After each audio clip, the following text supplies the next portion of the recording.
반갑습니다. 송주준입니다. 이번에 한동훈 장관의 검찰에 굉장히 좀 시끄러운 일 한 가지가 있었죠. 어떤 시끄러운 일이 있었나? 우리가 일단 사진을 통해서 먼저 확인을 해봐야 될 것 같은데요. 보시는 바처럼 성인 한 5명 정도가 검찰에서부터 자료를 들고 나오고 있는 장면을 확인할 수가 있습니다. 겉으로 봤을 때는 일단 검찰이 마치 압수수색을 당하는 듯한 그런 느낌이 있습니다.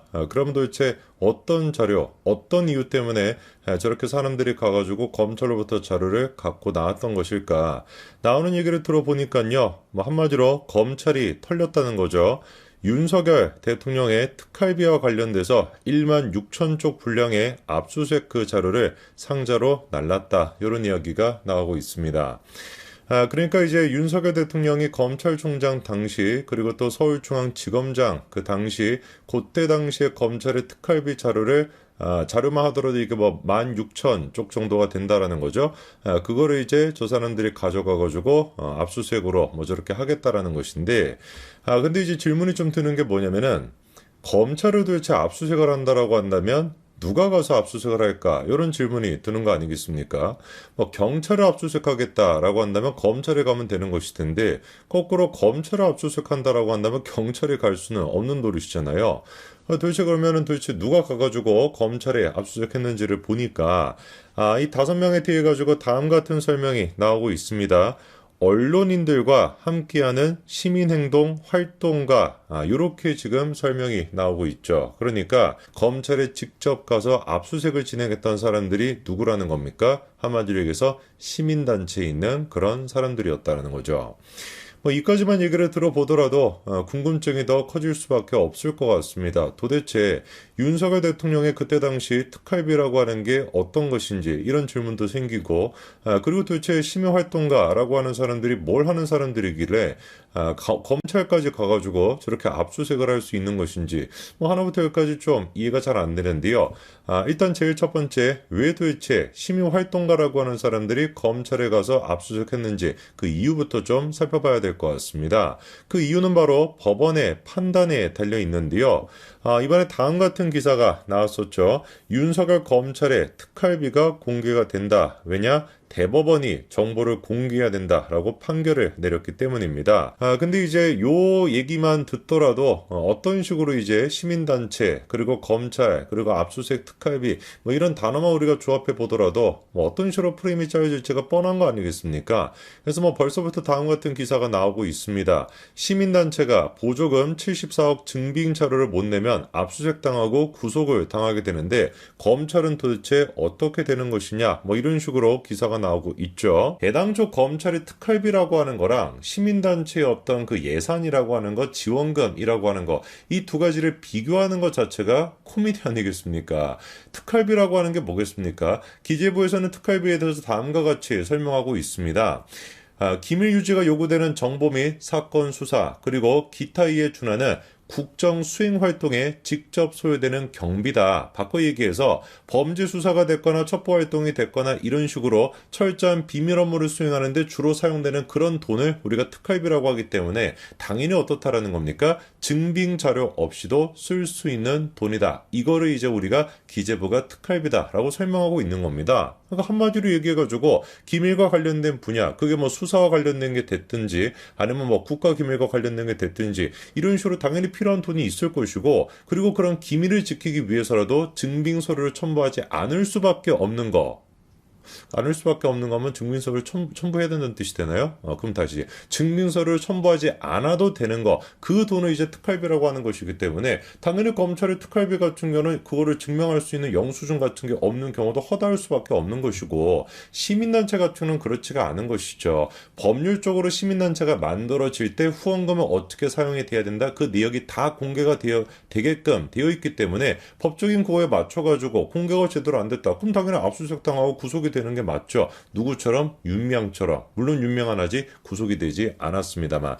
그렇기 때문에 지금 검찰의 특활비라고 하는 거와 시민단체의 지금 지원금, 후원금 이런 거를 비교하는 것 자체가 코미디다라는 말씀을 드리는 거고요. 그리고 이게 비단 검찰만의 문제가 아닙니다. 기밀과 관련돼 있는 대한민국 정부 부처 대부분의 곳에서 어떻습니까? 이런 식으로 특활비를 이미 쓰고 있고요. 그리고 이게 지금 문재인 정부 출범 이후에 각 부처별의 특수활동비인데 국정원 같은 경우는 지금 막 4천억, 5천억, 7천억 가까이나 되는 것이고 대통령 비서실이 됐거나 경호처가 됐거나 국회, 법무부, 경찰청 싹 다 어떻습니까? 다 이런 식으로 특활비가 있습니다. 그런데 이거를 가지고 검찰만 지금 콕 집어가지고 특활비를 공개해라. 왜 이거 제대로 공개를 안 했냐? 법률적인 근거에 따라서 다 공개했음에도 불구하고 이렇게 몰아가는 것은 누가 보든지 간에 사법부가 오히려 시민단체 뭐 이런 인간들은 뭐 말할 수준도 안 되는 것이고 사법부가 오히려 검찰을 압박하는 모양새밖에 안 된다. 저는 개인적으로 그렇게 봅니다. 그러니까 얼마나 지금 김명수 그딴 인간이라고 할 뻔했네. 그딴 인간을 해도 되지 뭐. 김명수 밑에 있는 건 사법부가 썩었는지를 잘 주는 것이죠. 특활비를 지금 다 쓰고 있는데 그럼 뭐 대통령 경호실에 대한 그걸 뭐 법률적인 판단을 요구해도 특활비 공개하라 이렇게 판결하겠습니까? 터무니없는 소리인 거잖아요. 검찰에 대해서만 악의적으로 법원이 이런 잣대를 들이댔다. 이렇게밖에 볼 수가 없는 겁니다. 그런데도 지금 시민단체라고 하는 인간이 하는 얘기 들어보십시오. 법원 판결문을 무시하고 어떻게 해서든지 간에 윤석열 대통령이 밥 먹은 음식점을 숨기려고 하고 있다. 뭐 이런 얘기를 하고요. 이런 모든 것들이 검찰이 마치 윤석열 보위라고 본다라고까지 얘기하고 있는데 이분이 진짜 약간 좀 뭐라고 해야 될까요? 애당초 이 지금 특활비 문제를 건드리고 있음에도 불구하고 특활비가 어떻게 구성이 되고 있는지 특활비의 본질이 뭔지 이거에 대한 공부가 하등 지금 이루어져 있지 않은 것 같습니다. 이 검찰에 대한 특활비가 집행이 될 때 어떤 루트를 통해서 집행이 되게 됩니까? 제일 첫 번째 국회를 통해서 기획재정부를 거쳐서 법무부를 거쳐서 그리고 검찰의 각 부서별로 저런 식으로 특활비가 배정이 되게 되는 거거든요. 아니 그러니까 검찰이 지금 특활비를 문제 삼겠다라고 한다면 윤석열 대통령을 보위하는 것이다. 이런 지금 얘기를 할 것이 아니라 누구부터 따지고 들어야 되겠습니까? 윤석열 대통령이 당시 검찰총장이었던 당시 서울중앙지검장이었던 당시 그때 검찰총장 그때 법무부 장관 이 사람들을 먼저 책임을 묻는 것이 순서인 거 아니겠습니까? 아니 루트가 지금 그렇게 되는데 뭐 윤석열 검찰총장이라고 해서 특활비를 막 자기 마음대로 가져올 수 있는 것도 아니고 배당을 받아야 되는 것이고 서울중앙지검장이었을 때는 뭐 말해서 뭐 하겠습니까? 더더욱 그럴 수밖에 없는 거죠. 그리고 이런 선동에 가담을 했던 대표적인 사람이 누가 있었냐? 놀랍게도 놀랍지는 않네요. 고민정의가 있었는데 뭐 옛날부터 이런 얘기 떠들어댔었죠. 윤석열 검찰총장 당시 특활비 147억은 어디에 갔냐라고 막 떠들어댔는데 제가 100% 장담하거든요. 고민정이 저렇게 떠들어대면 떠들어댈수록 제일 진짜 막 꼴배기 싫었고 고민정 저 진짜 어떻게 해야 되냐 막 꿀밥이라도 가서 막 때려야 되냐 이런 생각을 했을 법한 사람이 두 사람이 있습니다. 누가 있냐? 윤석열 검찰총장이 아니고요. 첫 번째가 추미애 장관이고 두 번째가 박범계 장관입니다. 왜? 아까 말씀을 드린 것처럼 검찰의 특활비 문제는 검찰이 지금 막 가져오겠다 해서 가져올 수 있는 것이 아니라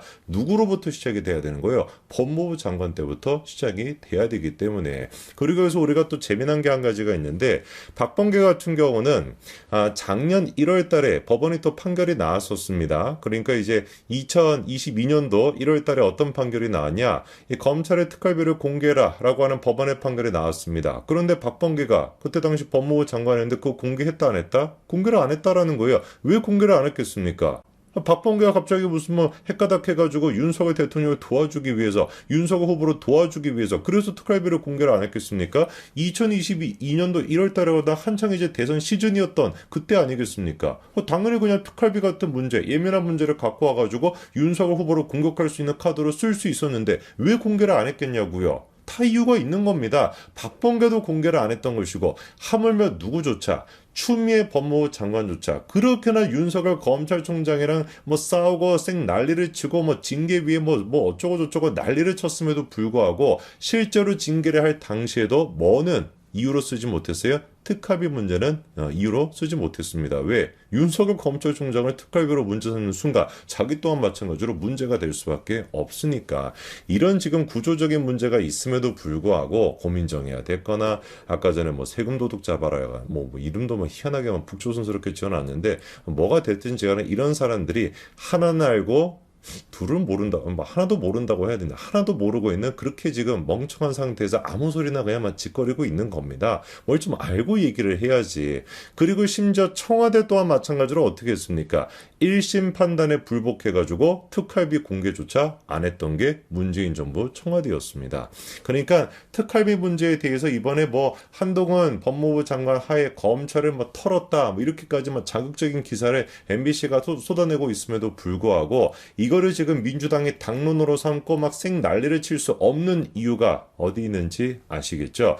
이거를 문제 삼는 순간 누구부터 먼저 구속이 돼야 되는 거예요. 순서가 문재인이부터 먼저 구속이 되고 그다음에 추미애, 그다음에 박범계 요 순서로 가야 되기 때문에 당연히 민주당 또한 이거에 대해서 찍소리도 아니 찌소리도 못하고 있는 겁니다. 제발 좀 MBC는 정신 좀 차리시기 바랍니다. 여기까지 말씀드리겠습니다. 감사합니다.